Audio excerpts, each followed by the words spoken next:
Lawrence, Hello, Matt. How are you? I'm doing good, man. How you doing? I'm very well, thank you. I'm got a little bit snowed in here in Toronto, but where are you at? So I'm in Cleveland. You and I spoke back in June. That's right. But Yeah, at the time, I don't think you were at home. I'm not sure, but either way, you're closer. It seems like you're closer than you were at the time when we talked. So, yeah. I remember our chat back in June. That was 70 shows ago. We actually got we oh my actually got God, through our. I know we actually got through our entire tour and just came home a few days ago, and yeah, it's been quite a year, and I'll tell you, we feel pretty fortunate actually that we actually got through all our shows, and the audiences were great, and et cetera, because so many bands, as you know, had to stop. yeah, that's what I was going to mention. Is it's been interesting to watch. As you know, it's been like I think one artist that I spoke to like termed it as being like roulette. Like you just don't know. Like either your tour is going to like go all the way through with no incident, or as you said, like they had to stop for one reason or another. So you guys are extremely fortunate. Roulette is a great way to describe it actually, because I I know we were all kind of, when we admitted it to ourselves, we all kind of thought, okay, the next show is probably going to be the last one. But it's funny when you're thinking of things that way. It kind of keeps your eye on the ball. Yeah. And but still, sometimes you're just unlucky. You're in the wrong moment happens. But we lucked our way through, I suppose. And man, the shows were great. Yeah, that's what I was going to ask was like just in general, like, I mean, it's just so interesting because before the pandemic, like as you and I have talked about, like you guys are one of those bands that you're always on the road. So it's such a normal thing. And then Yeah. you go to like basically more than a year without the normal thing. So you get 70, 72 shows down. Like what did that whole run feel like just in general, like, endurance wise and just being back out there? Like what were all the things you were feeling? The first thing was the most inescapable thing was just the hunger that was obviously in the audience's eyes that they had been missing this for over a year. That was kind of the most heartwarming effect of it, quite honestly, was to encounter that every single night. The moment you walked on stage, you could feel that there was this phenomenal relief and kind of joy on everyone's expression, that you couldn't miss. You absolutely couldn't miss. And for us, because we tour to such an extent, we really are, we become each other's best friends. Yeah. That's just how insular it is. And I extend that beyond the band to the entire crew. And there were some health concerns with a couple of crew people this year that they managed to somehow navigate that, plus COVID, plus a tour. So everyone's kind of lifting each other up. And I get the feeling that kind of, that spilled forth into the audience and from the audience back to us every single day. I mean, the day itself would be us trying to basically support each other and beyond the usual, we've all got a job to do kind of a mentality, more that we've got a job to do and we're going to help each other as much as we possibly can to see that the job gets done. But then there was that extended feeling of the emotional side of it kicked in with the audience every night. You felt like we are going to do this and we are going to love every second of it because we've missed it so much. So touring in the time of COVID, like what was the most unexpected like kind of thing that you ran into with like all the protocols and things that were in place? Like you're going to encounter, I'm sure, different things at venues and otherwise. Like what's the most interesting thing that you ran into out there? I think how understanding the audiences were with the fact that we weren't high-fiving people in the front row. Yeah. We would wind up doing an air high five, you know what I mean? Like, or an air fist bump where, it stops within 2 inches before actual contact. That became like a pretty comical ritual that we all kind of took part in. And it put a little bit of humor into the situation, that we need each other, but we're poison to each other, but we need each other. That's a great way to put it. I haven't heard anybody put it that way. That's awesome. We need each other, but we're poison to each other. That's great. Yeah, it's a very odd place for humans to be, but I think in some ways that even heightens the whatever you want to call it, the kinetic. I guess it's not kinetic. I don't know my scientific terms that well, but the vibration of music connecting us was more profound because of that. You knew that this is how we are going to connect. You know, that and simple eye to eye communication that really goes a long way to everybody having a really great time nonetheless. Those are the main things, you know. We never saw any extreme incidents take place. I like to underscore this. I said in another interview a few weeks ago in a Canadian magazine here, I said, you know, because from Canada's perspective, you know, and because of the news, etc., we know there's a lot of division in the United States according to what we see on the news, but we witnessed none of that, and I mean none. We saw audiences getting along, some masked, some unmasked. We saw no big disruptions or fights or people yelling at each other. None of that whatsoever. For me, that even extends to the flights I had to take. You know, so I witnessed in America this year that seemed to be getting along really, really well. And even though I know that there's great division, but it wasn't evident in the way people treated each other, and I think that should be underlined, and I think that should be celebrated, because I think there is still an awful lot of tolerance out there, probably the majority, and ultimately that's going to speak louder than all the peripheral noise that seems to be such an annoyance in our lives. Yeah, I'm glad you brought that up, because the handful of shows that I went out to, like, I saw that, and it was like kind of a cool thing to see, and like you just kind of hope that behavior kind of sticks. I guess we'll see, you know? Yeah, I think it is. We shall see. The longer this goes on, I was really lucky, Matt. The other night I got to see Genesis. Oh, I'm going tonight. I can't wait. You're going tonight? Yeah, here in Cleveland. Oh, Matt. Oh my God. I'm so jealous of you right now. So what were your thoughts? You got to give me your thoughts on the show. Oh man, I don't want to say, you know what?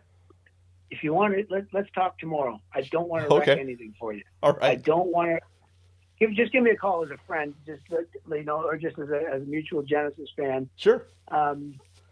Just give me a call and I'll tell you exactly what my thoughts are. And I'm interested to hear what your thoughts are, but I don't want to say anything because I want you to see it. And the only preamble I'm going to give you is don't look at any of the YouTube bullshit iPhone videos that people put up. If you do, just ignore them. They have nothing to do with the experience of what's going to happen to you tonight. Well, I mean, I know just as a music fan that saw him with Phil on the last tour, like what Nick Collins is doing behind the drums is phenomenal. It's perfect. Okay, I'm going to leave it at that. Yeah, I mean, but you as a fellow musician, perfection. Isn't it crazy? Like Phil Collins is one of those guys that like you hear him play drums and you know, like he's a drummer that he has a sound. You know it's Phil Collins, and his son captures that sound. It's incredible. It really is. I mean, how many drummers in the world can be identified by a beat? A handful, yeah. By a 4-bar phrase. How many? Yes, I don't think you can get past one hand. But he's on that list, and he's either probably number 1 or number 2 on that list. And to see the show that I saw without him having the ability to do that, I don't want to talk. I'm trying to not say anything, Matt. Okay, you're fine, man. I'm jealous of the fact that you're going to it tonight. I'm jealous of the fact you're going to it tonight. You are going to love it, and that's all there is to it. Well, so I derailed you a little bit. You were going to use that show as an example of, like, you were lucky enough to go out to the Genesis show, like, you know. Oh, yeah. Yeah, so I want to get you back to your original thing that you were going to with that. Sure. So my original point was that so that was my first time being an audience member in over 2 years. Oh, Right? wow. Yeah. The last show I saw was Elton John, and I found I'm in Canada, so there's I think a greater sense of confidence in that, in the Toronto area anyway. I think we're close to 90% fully vaxxed. So there's a bit more confidence there. Yeah. But I saw audiences just basically uniting over their love of this music, and at the same time being mindful of each other, and for the most part. Some not, but you got to tolerate them too. Well, I got to tell you, man, this tour that you guys are announcing on Friday, UnZoomed, is a phenomenal tour name. It's like you guys are being broken out of the Zoom asylum, even though Styx has already kind of been out, and REO to a point as well. Like, yeah. Whoever came up with that tour name, like I said this to Kevin Cronin when I spoke to him yesterday, but that's just a great tour name. It's brilliant. I think it is, actually. I quite like it because, first of all, 2 years ago, none of us knew it. Zoom was just a word that I remember using as a kid about a car that's going fast, and then when I heard just over a year ago, a year and a half ago, let's say, when I first got a call from the office saying, "Yeah, we're going to do a Zoom call," what the hell is that, right? And then it became so. This is what's kind of great about it, is we're so adaptable. We're remarkably adaptable when we need something. And suddenly, a Zoom call became one of the most important things in my life, and such a common thing. But just like what I said to you about the iPhone videos. Yeah. If ever there was, if ever the point that we as human beings really, as much as we rely on technology, if ever there was a point to be made that we really rely on each other and our humanity and our connection through our carbon-based connection. Yeah. It has been this year, and it's been also that Genesis show that I just saw. That's part of what I feel. I feel that, wow, it's wonderful that technology has become a great tool, but we're not connected to it in any way like we are as human beings, and from my camera angle, as absolutely being as enthralled with music as we are. It's just a means of getting there. That's what technology is to me. A necessary means, but just a means to the ultimate payoff. And the ultimate payoff is that connection that we feel through this thing that we don't still quite understand, probably never will, and that's the language of music. And what happens, I think I've said this to you way back when, in June, the greatest form of entertainment I've ever witnessed in my life is a great rock show. And I saw that 70 times this year in the eyes of the people that we were performing for. And then I felt it seeing Genesis the other night. So I think that next year, now that this has become so much more a part of our lives, I think the celebratory sense of it is just going to be magnified all that much more.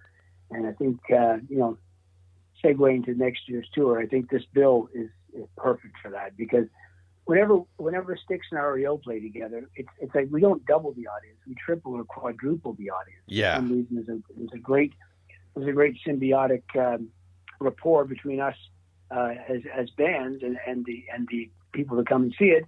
And these guys are good friends of ours because we've toured together now, off and on over the past 22 years. And, that's a great combination.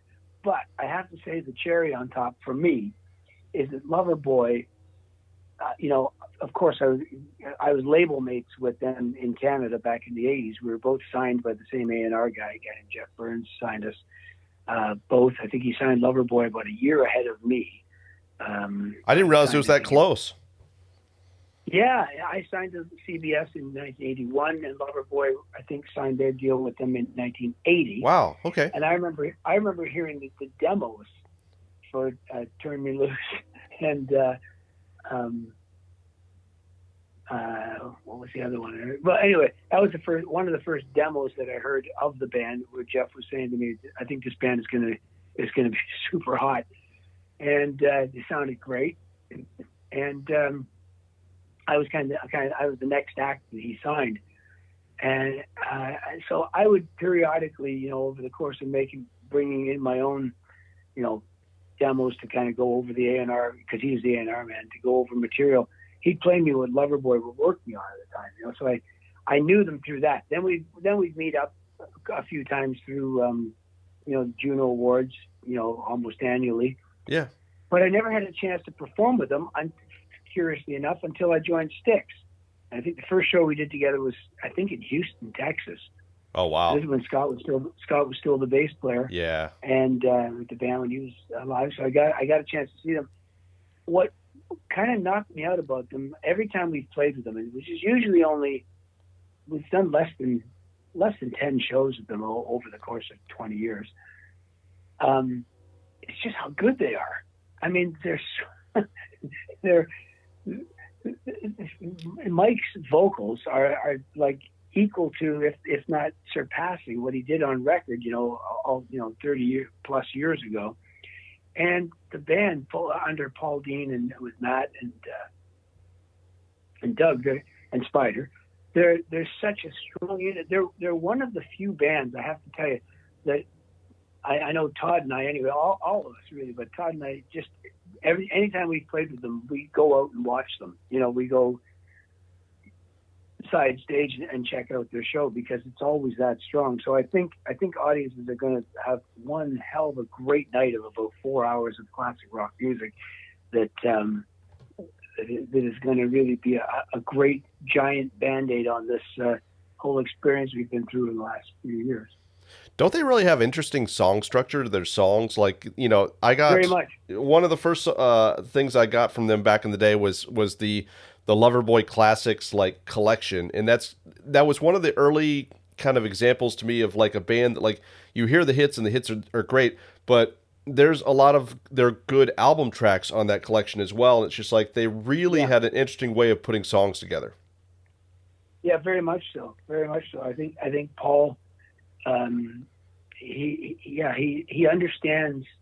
You can hear that he understands all the elements that make a great song. There's that obvious pop rock.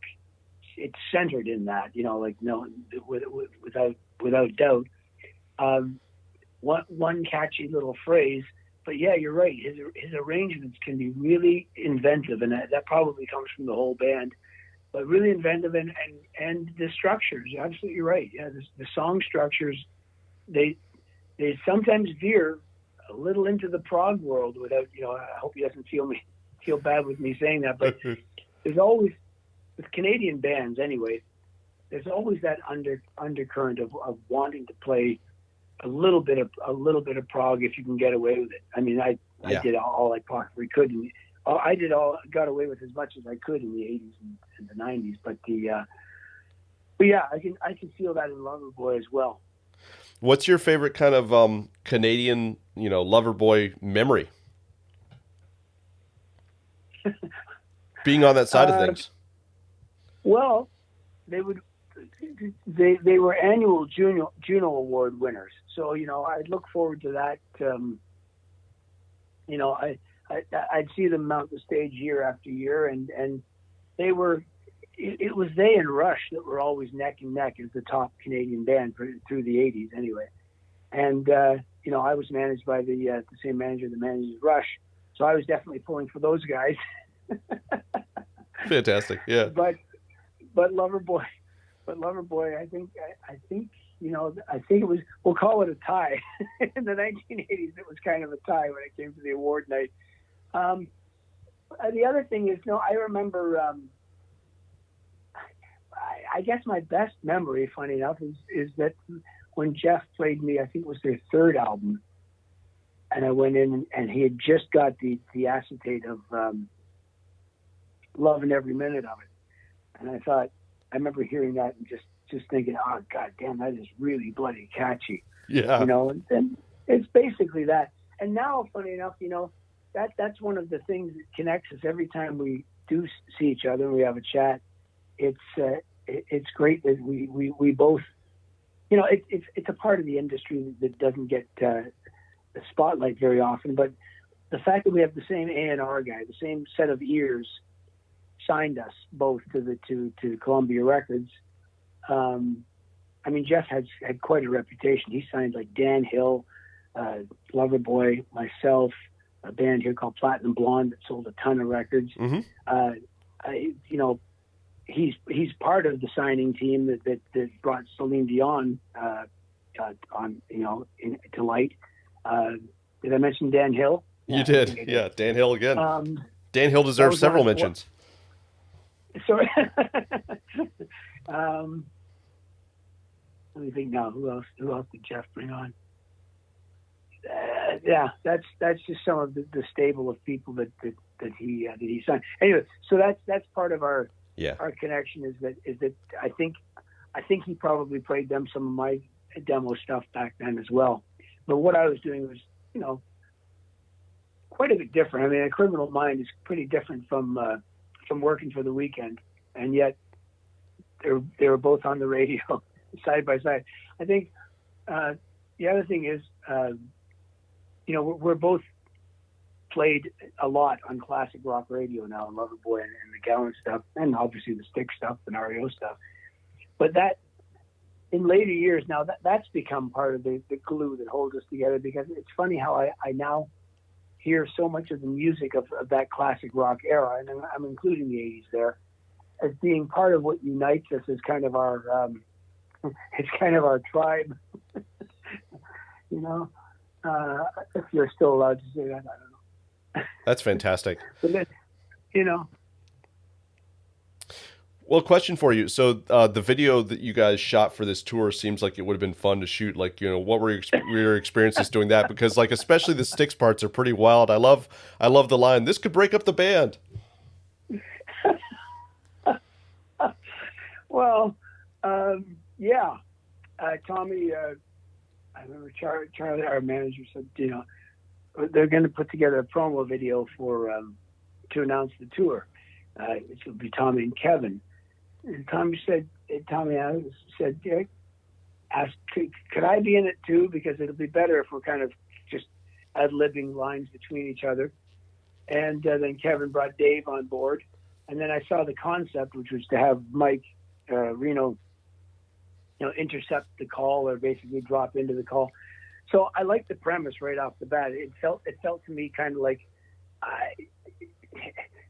loosely, it felt to me like this is kind of a little bit of a Super Bowl type of ad, you know, where it's a little bit of a send up, but a great way to announce a product, you know. We're self-deprecating, but a great way to announce a product. And I think everyone, you know, you can relate to the humor of the fact that we were all challenged to do things that we are unaccustomed to doing throughout the COVID year. And some of those spilled over into this year, even though the lockdowns are over.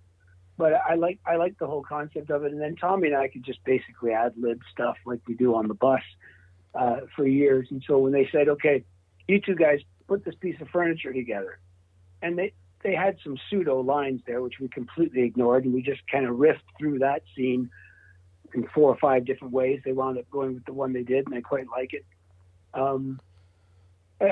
Because it's so ad-libbed, I forgot entirely what we said, but they cut it together in a really great way. And then when I saw that rubber axe, sorry, it's not rubber, it's real. It's real. Yep. Straight out of Home Depot.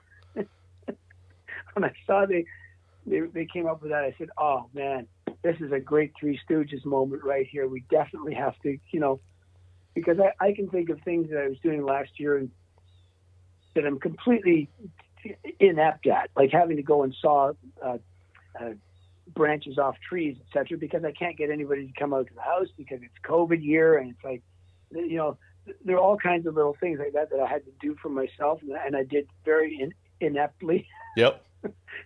So, yeah, when I mentioned that axe has got to get tossed.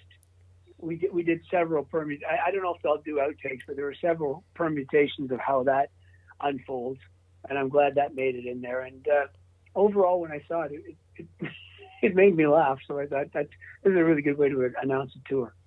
Yeah, it had a good like the Styx section had like a good almost like Spinal Tap feel to it. You know, you guys trying to put the thing together, as you mentioned, the axe, like it just was all a lot of fun. So I think it was. I did make this point when they asked for a comment. I said, I don't want Kevin Cronin to have anything to do with the catering on this tour. I just want him. I don't want him cooking anything. That's fantastic. Yeah, and maybe with the Loverboy guys on the tour, maybe you're going to have like more Tim Hortons on the rider. I think that's it's either Tim Hortons or Second Cup. We have Second Cup. That's like our Starbucks. Yeah. Okay. Yeah. For the coffee snobs out there, it's Second Cup. For the everyman that we all strive to be, it's Tim Hortons. Yeah, I'm a donut guy. I don't drink coffee, so it's all about the donuts for me. So I haven't heard of Second Cup, so that's a good addition to my Canadian knowledge there. So Second Cup is great. It's really strong. You're a donut guy. Yeah. Well then, if you're a donut guy, it's got to be Krispy Kreme, right? Absolutely. Yeah. I think they're still at the top of that list. Yeah, it's good stuff. My uncle used to talk about that. I'm like, what's so special about Krispy Kreme? And then it's like we got that here in Cleveland. I was like, okay, I understand now. It's the real deal. Hey, listen. You know what? Yeah. Yeah, exactly. There's a big Krispy Kreme's down the road from me as well. Yeah. Have you ever heard of? I try to limit this stuff as much as I can in my diet, but I got a sweet tooth. But you ever heard of duck donuts? You know, I've heard of it. Where do they have those? Do they have those in Canada? So no. I've only seen them in the States. I've seen two of them. I'm trying to remember what town. Oh, it was near Baltimore, I think. Okay. Around Baltimore, yeah. I know there's a few of them around. This is where you go in and it's it's a custom ordered donut. They make it right in front of you. Like you'd say, this is the one I want, etc. And whatever toppings you want on there, etc. They make the thing right in front of you. It's probably about $5 or something like that. So a $5 donut better be good. They're incredible. They're amazing. I mean, you know, you eat maybe one a month you might get away with, but if you ever happen to see one, they're these gourmet type donuts. I'm looking right now here, and when you guys are in Cleveland, I understand Cleveland's like the first or second show of the tour. There's a Duck Donuts that you guys could send a runner for. It's probably half hour, 45 minutes from Blossom, but it's possible. Yeah. You guys try one. If you're a donut guy, you must do that. You know, I wanted to mention, like on the Styx side, you guys of course released a new record this year, Crash to the Crown, and much like the Mission, it seems like it's been very well received. So I kind of wondered, what's the experience been of playing the new songs live? Well, okay, I'm so glad you brought that up instead of the donut talk. That I took us down that rabbit hole, that donut hole. Oh man! So when did you? What do you remember? You happen to have a note on what date you and I spoke? Was it prior to us start? We started on June 12. Was it? You guys were just starting. Then? Yeah, you had just played your first show, so we spoke right after that. So you guys had only played the songs. Perfect. You know, you guys had played a couple shows, so you'd only played like new stuff a couple times at that point. Okay, so probably about 10 days after you and I spoke then, because that was about 10 days after our third show. Crash to the Crown got to #1 on Billboard's rock album chart. Just they segment all the charts now. Every genre. Huge. That's awesome. Rock album. It got to so that never happened to the band before, where it got to #1 in that such quick order, and in the new way that they count barcodes and all that sort of thing, which means you get your hot week or two, and it kind of, first of all, after we all kind of had the big jump up and down moment about it. It really was it predicted really how much the whole year, the rest of all the shows unfolded, because as much as people wanted that, what I saw from the audience perspective was that as much as people wanted that comfort blanket thrown over them of all their songs that they grew up with or songs that they've discovered if they're under the age of 40, they've discovered over the years and have become, from the Styx classic albums. There was definitely a palpable hunger for something new in their lives. They felt like, it suddenly felt like they were far more open to listening to something new than they would have been just a couple of years ago prior to the pandemic. And I think that's because just as humans, there's that duality of wanting that, like I said, I call it the comfort blanket of the familiar, but they want something new. They want something new to put on and something that relates to where they are today. And the lyrics content on Crash the Crown, I have to say, it really fit the bill. And because it did for us during the pandemic year, when we went and listened to the songs that we had, we realized just how poignant they were or how they seemed to be narrating the current situation that a lot of people were navigating. So it became a seamless part of the show throughout the year to inject some of these songs into the show. One, Tommy does a great song called Sound the Alarm that dovetails straight into Crystal Ball. And you got this wonderful bookend situation where you have the man today looking at the world as it is, and still having a hopeful and a positive outlook. And then you get the young man, from 45 years ago, singing about his anxiety about the future and where it's going to take him. And I love that, the balance of that. The other thing is the song itself, the title track, Crash of the Crown, is because it's got all those angular shifts and because it crosses between a JY, then a Tommy, then my own lead vocal, 3 lead vocalists in one song. And the dramatic shifts in it lent themselves so well to staging, to the whole drama of what you can do with lighting and with the emotional kind of spectrum that you can cross within 4 minutes in a song. And that really helped. That went over so well every night. It went over as well as any of the classic songs. So that was a great surprise to us. I think, going forward into next year, now that people, by the time we get to next year's tour, they will have had the record for over a year. I think that it's going to really, it's going to take its place among the classics in our show, because they're such short little songs as well. They kind of, the great thing about keeping the songs very contained and time-wise is that they kind of seamlessly slot in between all of the classic material. One other great moment that I hope we're going to retain, and we probably will, is I've got this. There's a tiny little song on Crash the Crown called Lost at Sea. Mm-hmm. It's only 39 seconds long or something. I did an interview where someone said, yeah, that now qualifies as the 4th shortest song in rock history. The first, of course, being You Suffer by Napalm Death. And then Lost at Sea is right after Her Majesty. That's crazy. Majesty, wow. But, I think Her Majesty is like 28 seconds or something, and Lost at Sea is 38 seconds. Anyway, Chuck and I performed that song as a duo. It's only, as I say, it's only 38 seconds, but it segues so nicely into Come Sail Away, both lyrically and musically. It kind of sets it up, and it's nice to have that little duo moment on stage, and that's basically how we've interspersed and interwoven, if that's a word, the new material with all the classic stuff that people will never miss hearing at a Styx show. You're never going to see a Styx show that doesn't play Renegade and Come Sail Away and the Blue Collar Man and Fooling Yourself and Grand Illusion. Those songs are in every show. Yeah, I mean, what you said about Lost at Sea into Come Sail Away and then, Sound the Alarm into Crystal Ball, like, isn't it really something for you? Like, just the continuity of the band is such that, like, the material from, decades apart just fits together seamlessly like that. Well, the continuity, I think, comes from the fact that we've embraced these songs so much and played them so much that they really are part of our lives. I'm speaking for myself, even though I didn't obviously I wasn't in the band when these classic songs were written. They've become part of the story of my own life too, just as I personalized them in a way that any audience member would.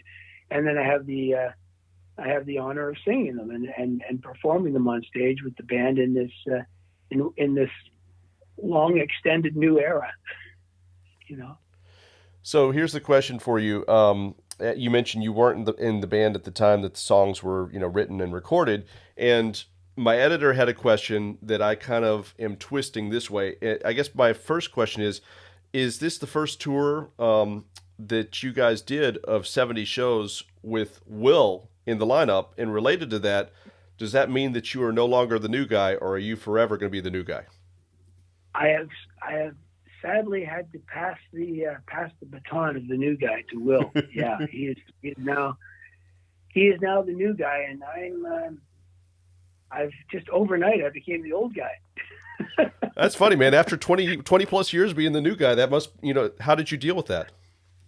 Losing that crown, It's sad because I love, at my vintage, I love the word new to be connected to my name in any way at all, any manner at all, new, just to see those three letters. And now it's, it's words like old, it's words like veteran,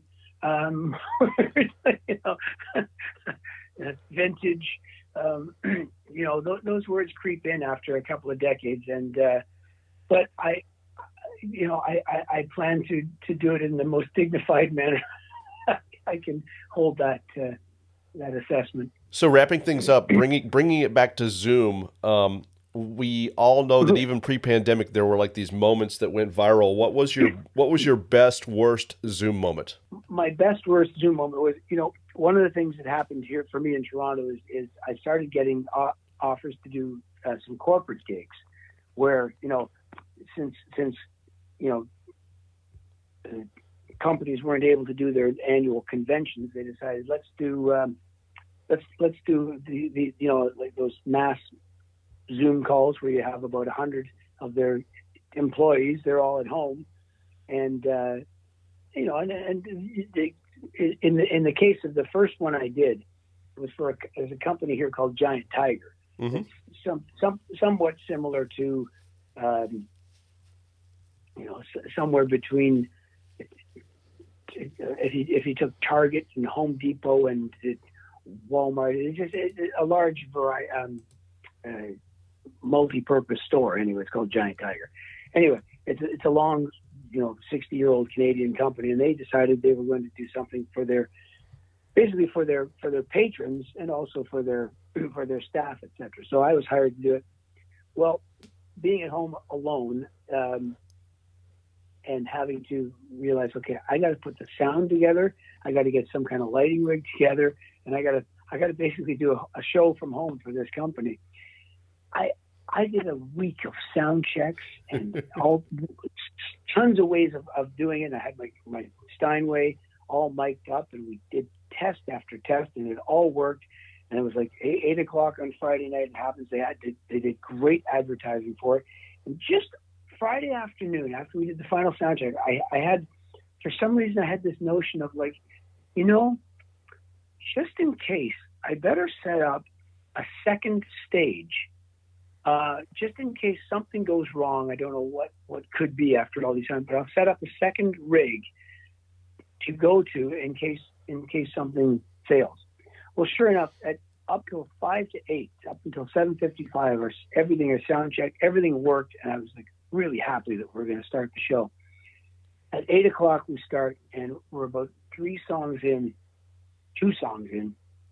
and my wife holds up a sign in front of me. Jan holds up the sign, says, "Bob says your mic is not on." Oh, well, no. Bob is our sound man here in Canada, right? And funny enough, he actually almost worked with Prince. But anyway, Bob, I thought, that's he's pulling my leg, because he's basically he's getting me back for all the times that I've yelled at him over the PA if something wasn't on. Yeah, nice. And I thought it was a joke, and then I can see by the look on her face it's not a joke, and I realized, and it's completely live. So I basically turned and I started speaking into the piano mics, going, "Are any of these on?" And of course, you see all of the responses floating up from people, right? Can't hear you, can't hear you, can't hear you, no. etc. So now you're like, "Are you telling me this mic is not on?" Right? And I'm kind of saying, like, mouthing that into the now into the computer audio, and it's like, yes. So I had to move to the second setup. Well, the second setup was a bit easier because it was just an electronic keyboard, like the kind I use live, coming through speakers.